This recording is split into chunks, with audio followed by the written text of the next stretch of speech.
民众党主席郭文哲目前防收押，检方嘛当地调查金流。即马发现讲，因兜的伫银行有保险箱。郭文哲的看守陈培基昨昏就接受媒体访问，有公开口座，也有口座内底的交易记录，嘛强调因兜的钱拢清清白白。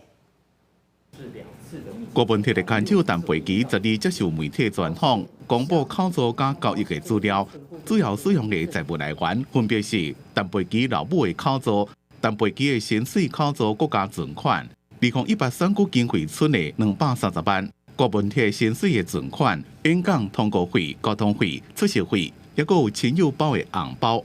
我以上提出的这些加总起来，大概1628万左右，是。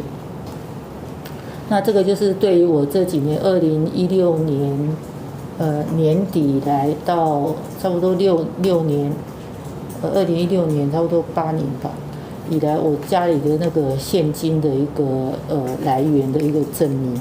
讲到进前政党补助款买上班的争议，陈培基讲，伊当阵是找因兜附近的中介公司带因去看上班，甲外界伫咧传的什么头家无关系。因若为什么变用陈培基的名买？伊承认是迄当阵考虑了无够周全。那时候真的是也是思虑不周，这个也是要对党也是很抱歉的事情。 媒体报道，检验查考郭文哲伫咧银行的保险箱，并且超出新台币上百万。陈培基讲，第一银行2个保险箱拢是伊的，内面藏的是结婚时阵的嫁妆金啊、大家送的玉啊，还有250万的现金，是传予翁婿加囡仔有紧急需要时阵用的。我是有放一些少量的现金在里面，以备不时之需。几百万吗？金额多少？50万。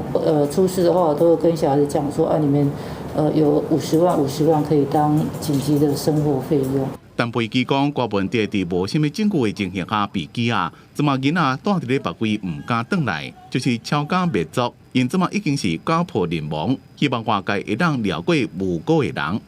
记者综合报道。